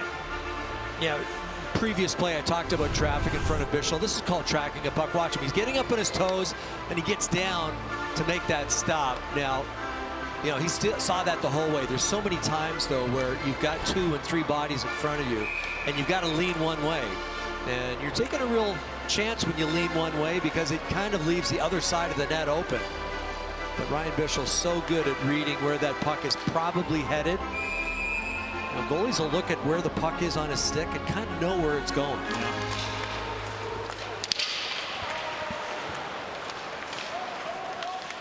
Lodge has it trickle by him. Held off Carter Slaggert long enough, though. As now Slaggert's loose in front. What a feed from Davis. I'm not sure anybody in the building saw that one coming, including Slaggert. He couldn't get a clean shot off, and McClellan's able to recover. This fourth line's been doing some good work for the Irish. Pressure on the puck. Watch Davis seal the boards right here, and then you see him check his shoulder before he got to the puck. He knew that Slaggert would be there. He put it right on the plate, and that puck, not quite the deflection that Slaggert wanted, but more importantly, they have a draw deep in Wisconsin's zone. Felt like a rare defensive breakdown for Wisconsin, Steve. We haven't seen that all night. Well, it was a heads-up play by Davis. You know, the puck gets rimmed, he seals it, he cuts it off, and the key was he looked over his shoulder before he got to the puck. He knew where Slaggert was, and he put it right on the stick. Matthew D. St. Foul skates all the way around the net. Wow, great work to pivot. Gets it back for Lucius, whose shot is blocked in front. D. St. Foul back on the puck. Shoots, it deflects wide. Paul Fisher almost lost his edge, recovers and lays it for Bavaro, who can clear it out through center. Bavaro, good one-on-one with D. St. Foul, who's quick. He's not a real big guy, but he's got the quick crossovers, and Bavaro one-on-one just matched him, and that shot, the attempted shot by D. St. Foul, just directed harmlessly off to the side by Bavaro. D. St. Foul's dad played at Wisconsin. Yeah. In 82, 83. Won a national championship. There you go. Oh, there you go. Yeah. Here's Jacques de St. Foul. That's a tough look. He looks like a bruiser in that picture. That is about as 1983 hockey is. That's epitomized right there. That's unbelievable stuff. It looked like something out of Slapshot. 1983 Badgers national champs, one of 6 in program history. They haven't won one since 2006. As this puck goes down, talked about it. Really every year you see Wisconsin. They had so much success, of course, with Badger Bob winning those 3, 1973, 77, 81. Yeah. You see the 4th most in history. You got Denver, North Dakota, all the usual suspects down there. They're hungry, though, to get another one up in the rafters. It's been too long for the Badgers. They're closing in on 20 years. Well, that's part of the reason that Mike Hastings wanted to come to this program. He can remember when they were part of the old CCHA Wisconsin, with Denver and Duluth and a host of others. And he said that, oh my goodness, McClellan with a huge save. Janicki was on the doorstep, and he makes the stop. Now Whitelaw countering, shoots towards Bischel, who answers on the other end. Justin Janicki has had some real good looks in this hockey game. He's got the puck again. Well, Notre Dame, here in the 3rd, has had the better opportunities 5.5 minutes in. But now Tassi is on his way. Tassi trying to pull it. Boltman collides with him. Puck comes out to the wall so Kerr can shoot. Bischel's able to kick it aside. There's a loose twig. Boltman's going to try to grab his stick. It leaves Stramel open in the slot, but it's intercepted by Notre Dame, and they can clear out of harm's way. Good job by Boltman to get in front of that freight train. That freight train, Tassi, just steaming down the middle. Boltman was limping to the bench. Hope he's okay, but did a real good job making contact with the scorer. Puck's loose. Slaggert couldn't corral it. Back through center come the Badgers. Stramel across the line. Backhands across. Ooh, Tassi couldn't connect cleanly. And then Slaggert takes it back for the Irish. Notre Dame, for the first time last weekend in Game 2 against Augustana, won a game in which Landon Slaggert did not score a point. As in Game 2, they've been extremely reliant on their captain to produce offensively. He has no points tonight. Let's see if they can do it again. There's his younger brother Carter racing after the puck. But Zach Scholes is able to keep him off of it. Now Vorlicki puts on the speed. Vorlicki will take it all the way around the net. Off for Palanichuk. Another defenseman down low. His shot gets in on Bischel, and he makes the easy save. Well, Justin Janicki, that whole 3rd line really with Strand and Fleming have had a lot of good looks. There's Fleming throwing it right back out in front. Janicki, don't think he got the shot he wanted, but McClellan makes a good dragging pad save. That trailing right leg just gets the toe on it. And they have had some, well, maybe the best looks of all the lines when you think about it. Cole Knuble, after that great weekend last weekend, just 1 shot so far. Landon Slaggert's played well in his own zone. Haven't seen him a lot in the offensive zone. I have liked Ali and Silanoff, though, with Janicki. They've been good, too. But this 3rd line, that 3rd line with Strand, Janicki, and Fleming have been very good. Irish speeding into the offensive end. Looked like for a moment they might be able to go 3-on-2. Badgers do well to recover. Trevor Janicki has the puck now for the Irish. Out for Bavaro. Over for Paul Fisher. Diagonally for Ali. And McClellan makes the save. Paul Fisher's made some really good passes in this game. That right through the slot to Ali, and good anticipation there from McClellan. You can see why McClellan is considered maybe the top goaltender in the country, as Palanichuk shoots just wide. Master Domenico is going to pick up the penalty here. I don't know if it's going to be a charge or a roughing. It happened just behind in the Badger zone, right after the shot from Ali. Notre Dame number 4 has a 2-minute minor for checking from behind. You could catch. Checking from behind. So Master Domenico, who had a goal last weekend against Augustana, getting involved here. And the check right on the numbers. You got to try and hit him from the side if you can. And there's that save. Mitch and McClellan did a real good job of getting square to the shooter before Ali ever even shot it. So Michael Master Domenico, this is going to be a long 2 minutes in the penalty box for him. But keep in mind, the Irish did score a shorthanded goal last time they were down a man. fourth power play opportunity of the night for Wisconsin. Win the faceoff cleanly. Knuble lost his stick, and it was a clean shot from Palachuk. Rolls to the corner, and fortunately for the Irish, Knuble can recover. And now the puck is out to center. Slaggert hunting for it. Almost took it away from Whitelaw. Now it's back for Lindmark, and the Badgers can go to work. Into the slot, and it's a goal! Charlie Stramel strikes for the Badgers. What a play by Owen Lindmark. You know, he gets this along the boards, and I'm not too sure what the coverage was, but Stramel is wide open. There's nobody within, I'll say, almost 10 feet.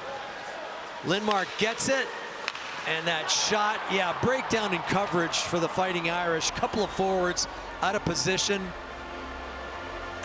And Stramel wide open, a pinpoint pass from Owen Lindmark, and the power play strikes quickly, and it gives the Badgers the lead. Jeff Jackson was talking to the officials, but I don't see any motion towards the box. Look at this again, Steve. Watch Pluzinski. I noticed this when you were talking about it. Pluzinski and Slaggert take the spill, and then it doesn't look like they recover. To your point, there's the coverage breakdown, right? Yeah, that's what happened. Slaggert was trying to take Pluzinski's position, and Slaggert was hoping Pluzinski would take his position. They both end up in the same spot. Good pickup by you, Tony. And that's exactly why Stramel was wide open.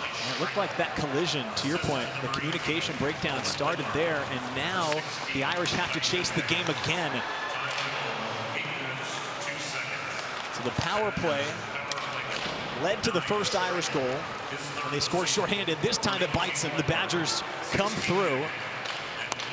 See if they can find a second goal against McClellan, who has just been so good all season, has only allowed 3 or more goals in 5 of the 18 games that he's played this year. So you can get to 2 maybe against him. You certainly don't have a very good chance of getting much more than that. Well, what I've noticed in this game, it's a lot of one and dones for the Fighting Irish. And part of that is because McClellan's done a job, like he did on that last shot, deflecting it into the netting so he gets the whistle. He's been quick to cover. He's been catching stuff cleanly. You need some traffic in front of him, and you need some second and third opportunities to make his life, you know, a lot more difficult. Again, Wisconsin's 13-0 this year when they scored the first goal. They scored the first one in this one. They did not lead after 2 periods, but for what it's worth, they are 13-0 when they do lead after 2, and they now have the lead in the 3rd period. Well, Jeff Jackson talked about this team and the difference. He thinks they're a lot more disciplined in their structure. You know, they don't beat themselves. They're not taking a necessary penalty. He said they're even disciplined on their changes, the way they change on the fly. Ooh, chance here. Wow, off the face-off, was just at the top of the paint. McClellan couldn't cover it cleanly, and Silanoff was right there. He's been around the puck a lot tonight. Yeah, the second and third line's getting it done. Trevor Janicki had his pass intercepted. Vorlicki finds a way out of their end. Lucius had it broken up by Bavaro for Notre Dame. Oh, what a move. Plays it to himself. Bavaro trying to bring it through. Ali's shot is shut down by McClellan. Goodness. Boy, and those are the toughest plays to read, broken plays. Bavaro with a great move, beats his man one-on-one, but then he loses the puck. Watch the move here by 24. Outside, inside, but loses the puck. But look who it ends up on. The stick of Brennan Ali. He fires it right away. Now, that's just good positioning by McClellan. Watch it, ends up literally going right into his glove. But that's good positioning. That's good anticipation. And again, he kills the play. 27 saves now as a one-timer that time from Carpenter. Almost got through. Like the rotation there. Right off the face-off, Carpenter comes up high and gets the shot. Mastrodomenico's shot doesn't get home. Davis recovers, back for Mastrodomenico. Another one that's blocked in the middle as Wisconsin blocks a couple on that trip. This puck not cleared. Carter Slaggert holds it in as the Irish 4th line looks to generate another good shift. Yeah, they've been effective. They do a good job sealing the boards. And with a defenseman trying to rim the puck, you get the board sealed. Sometimes you can't get that puck out. They've had some good time in the O zone, the offensive zone. Here's Stramel. Has the go-ahead goal right now. Hunter Strand as the only Irish goal. Oh, penalty coming up behind the play. Oh, it was a shove that time from Palachuk on Slaggert. An unnecessary one, Steve, that's going to give the Irish an opportunity. Oh. Review, so I don't know if this came up and maybe hit Carter Slaggert in the helmet. He draws a lot of penalties. All right, they'll look at it. We'll take a break and sort it out when we come back.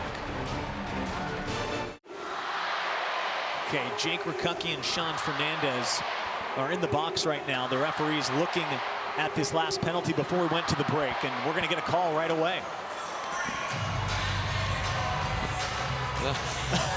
Cut the music. Wisconsin number 14, 5 in a game minute, 5 in a game misconduct for cross-checking. Wow. Oh, wow. We're going to get a look at it, Steve. This is well behind the play. You see it on the right side of the screen. 14 is going towards the left blue line.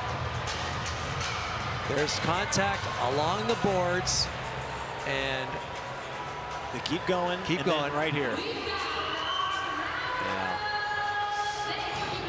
Wow. Didn't need to do that.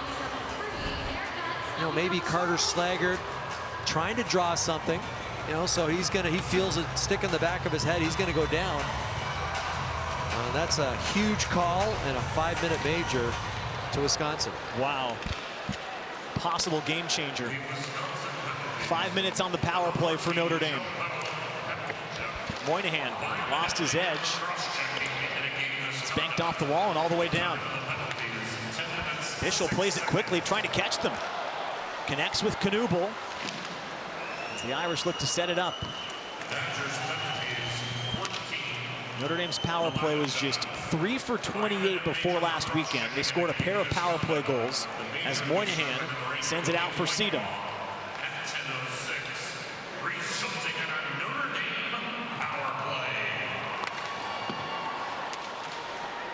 Puck's along the wall, and it's cleared.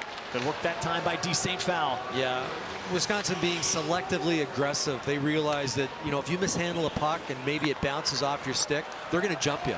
And they jumped a couple of different Irish players and ended up getting a loose puck and getting it down the ice. Badgers have the 3rd best penalty kill in the country, close to 92%. They've killed 42 of the last 44 penalties that they've taken. This is a more daunting task. 5 minutes. They've already killed off a minute 15. And Fleming couldn't handle it off the wall, and they swiftly clear it again. No shots yet for the Irish. Moynihan had a chance early, kind of fumbled the puck. I think you got to just make it simple at this point. You're up against one of the best penalty killing teams in the nation. 1 or 2 passes once you make the line, but then get the puck towards the net. They've done a real good job retrieving pucks off of shots. They just need to take some shots. Once again, struggle to get it set. It's wedged up along the wall, which Wisconsin's fine with at this juncture. Love to see some time come off the clock. It's driven around over the stick of Janicki. It'll come out. So far, excellent penalty killing from the Badgers 2 minutes in. Yeah, they've been able to get fresh guys on the ice too, and that's huge. You're out there 30, 40 seconds. You can give it your all and not worry about getting tired and stuck out there. Landon Slaggert, whoa, chips it for Knuble, who connects out of midair. Goes up over the bar. Now they go to work. Around it goes for Fleming. His shot blocked by Anthony Kerr. Slaggert's got it, looking for Knuble. It's loose for Fleming. Across for Strand. McClellan has the answer. Moynihan. Off for Sedum. Irish will go back to work. 2:20 to go in the power play. Here comes a one-timer from Knuble, and McClellan was able to see it the entire way. Yeah, first shot about 2 minutes and 46 seconds into the power play, and McClellan saw it the whole way. You know, he's going to stop that, I'd say 98% of the time from that range. And I got to hand it to the penalty killers, really putting pressure on the puck at the right times. And that shot, you saw the Irish player in front, Slaggert. Originally he was there for the screen, but then he backed off, hoping for a pass, opened himself up to that pass, but it was a shot instead. So as a result, McClellan, easy stop. Both teams came into the weekend 54% on faceoffs. Wisconsin right now has won 26 to Notre Dame's 25. It's been even in the circle. They win an important one, though, on the kill and force the Irish to retreat. Now they bring it across. Janicki rolls it around for the younger of the two, Justin, and it's swept out immediately. Yeah, I've seen this so many times, Tony. You got 5-minute major, so it's guys, we got 5 minutes. We'll take our time. Let's get it set up. And you know, that's not the mentality you have to have. It's like, let's get some shots right away. Right. Because keep in mind, you score in a major, the guy stays in the box. You might be able to get 2, maybe 3 power play goals. But it's not happening on this major, and they're having a real tough time just getting it towards the net. Textbook penalty killing so far from Wisconsin. Nothing threatening through 3 minutes and 45 seconds of major power play work for the Irish. Still time, though, as Slaggert sends it down for a streaking Cole Knuble. He sends it back, and it's out of the reach of Strand. It's happened a couple of times on this power play. Passes from behind the net around the boards to a defenseman who wasn't there, and they have to regroup at neutral ice. This time they connect with Seedham. Strand's got it. Back for Seedham. Across it goes. Moynihan drives it just wide. It's the right idea. Just got to hit the net. Moynihan's got it again. Patrick Moynihan takes it into the traffic. Intercepted and cleared by Horbach. 25 seconds left.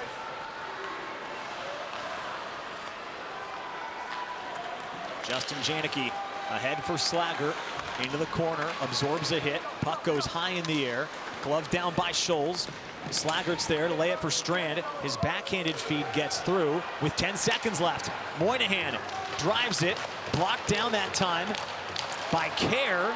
Then it's up ahead for Cilia. Final seconds come off the clock. Wisconsin, an outstanding kill. All 5 minutes gone. Puck is loose. They're back to 5-on-5. Too many men. It's 6 guys on the ice. Oh, there's 6 guys out there. Wow. Yeah. Jeff Jackson and his crew not going to be happy about that. Notre Dame bench minor penalty for too many men. The second time, right? Second time, too many men on the ice, but especially after a power play. You know, you got to know who you've got. Sometimes it's going to be 4 forwards and 1 defenseman, so there could be a bit of confusion. Now you see 2 guys coming off the ice, and let's see how many jump on. 1, 2, yep. Yeah, 3 guys jump on. So now you got 6 clearly, all in the screen. That's just miscommunication on the bench. It's funny, we talked about this with Derek Coleman, our producer, pre-game, about how do you know, and it's, yeah, the coach tells you what lines up, but then you lock on the player that you're replacing. So me as a left defenseman, I'm watching the left defenseman. When he comes, I jump on. And can that get more confusing, to your point, when you change maybe different lines on the power play to your first shift 5-on-5? So maybe somebody's still in that mode of, we got 4 forwards out here when we're on the power play. Now we're back to our normal line, so maybe a 4th forward and a defenseman get mixed up. And that's what happens an awful lot. But there's got to be communication on the bench, and it's got to be when my guy comes off. And if it's a forward, you know that forward is really acting as a defenseman. The defenseman's got to jump on for him. So I think that's what probably happened. You know, the 2 guys came to the bench, 2 forwards, but one of them was really supposed to be a defenseman. The defenseman jumps on, and all of a sudden you got 6 guys on the ice. So listen, all is not lost. You got to kill this penalty. Yeah. And that's exactly what Wisconsin just went through. You know, 5-minute major, they killed it. They killed it efficiently. And now they've got an opportunity on the power play. And here's this textbook kill. 5-minute major. They're blocking shots. They're getting in shooting lanes. They're getting clears. And when they did have the odd shot, yeah, that guy McClellan was there. No rebound. It was pretty textbook for the 3rd-ranked penalty kill in the country. It was interesting that Wisconsin called the timeout. Mike Hastings, I think, wanted to get his guys rested and try to maybe put this game away right here on this power play. They were out there for a long time, killing for 5 minutes on the major, and now they have a chance to go for the jugular. Dexheimer, across it goes. One-timer knuckles over the bar, and Cruz Lucius is there. Down for Cilia, across. Ooh, it just hit a stick. Hops up high. Trevor Janicki's the first one to hop onto it. Finds a trailing Mastro Domenico, who fans on a one-timer. Silanov goes after it. The only Irish goal tonight is a shorthanded goal. They almost had another opportunity there. Grant Silanov's having a strong game. He was the guy defensively who deflected that puck. It was in the slot, and it was going to the bumper guy. Would have been a clear shot, but he used the effective stick. They had a partial breakdown the other way. Mastro Domenico, who jumped up on the play, just couldn't get that shot through. So a minute to go on the power play. And then if the Irish can kill it, they'll have about 2:45 left at 5-on-5, and we'll start looking to see if and when Ryan Bischel makes his way to the bench. Good work by the captain, Landon Slaggert. Intercepts it, gets it ahead for Knuble. He wants it back. Here comes Slaggert, looking for the tie. Knuble is shut down by McClellan. Best save of the game for Kyle McClellan. This is a textbook give and go between Cole Knuble and Landon Slaggert. And Landon Slaggert, what a pass.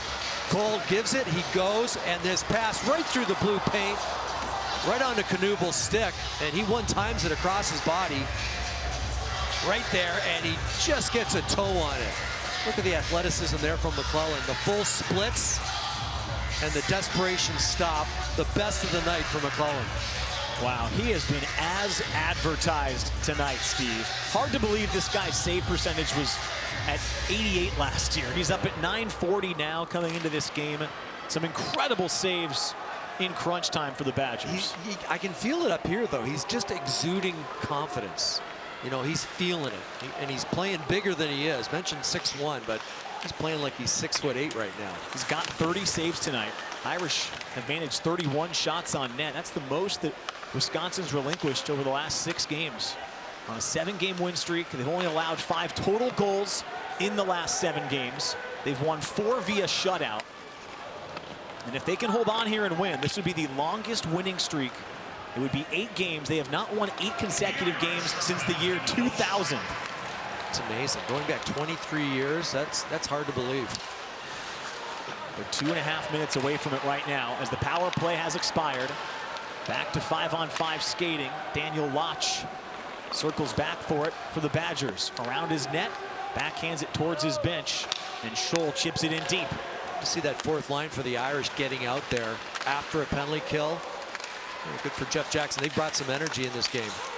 Paul Fisher had it taken away that time behind the net by Horbach, and then he was muscling along the side of the net, appeared to get it into the blue paint, but Bischel was able to stand tall. Yeah, some of those plays, sometimes you're not so sure of, you know, whose stick is whose, and it could get jammed in at the last second. Ryan Bischel did a good job of killing the play, getting the whistle, and a full line change for the Irish. They bring their top line out. Knuble with Slaggert.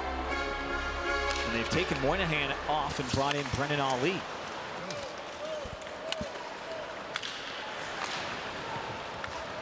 This puck is chipped ahead. Slaggert turns on the Jets. Irish captain takes a spill.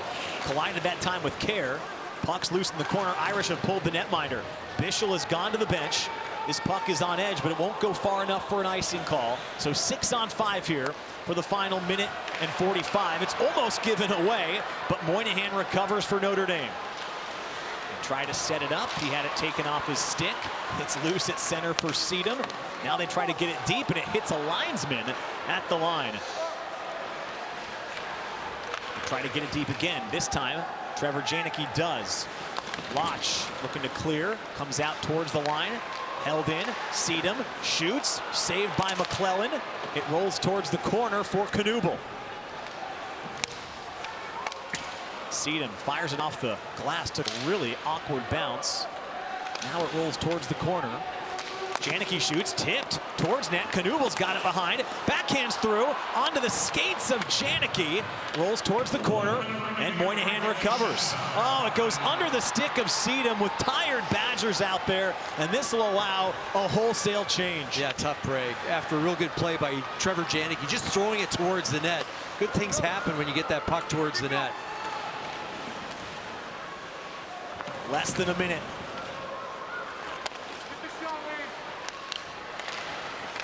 Well, comes out to center again.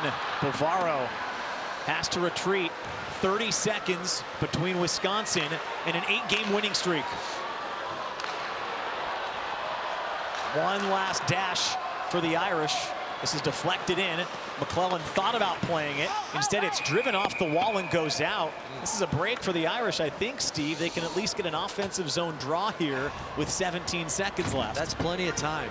You got lots of time to not only win the draw, but to make a pass or two, get it towards the net, and then obviously you've got the extra man out there. It's 6-on-5, so you've got to overman the puck. Wherever the puck is, you've got 2 guys.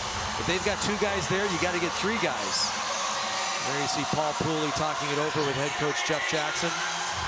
Cole Knuble out there for this timeout, the Irish. Good job. We saw Paul Pooley drawing something up with Jeff Jackson, and that's the play they're going to use.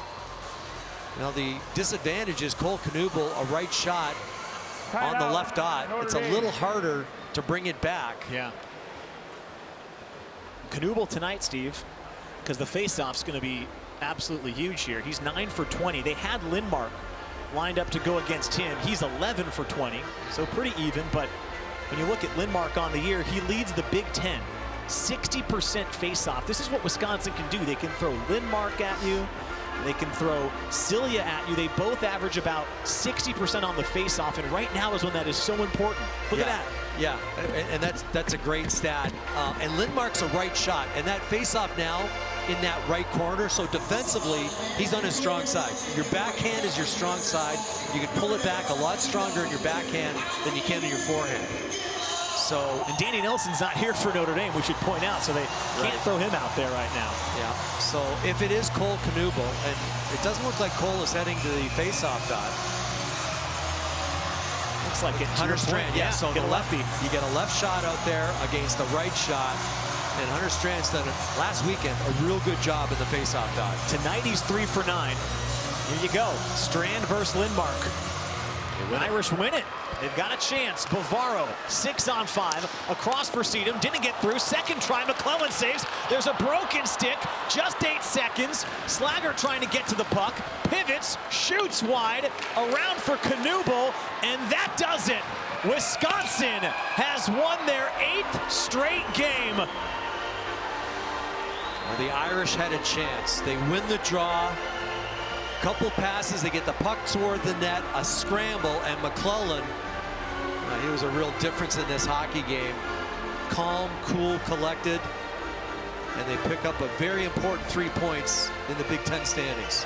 In the end, McClellan records 33 saves, and you see it right there. For a program with history like this, longest winning streak since 2000 is certainly impressive.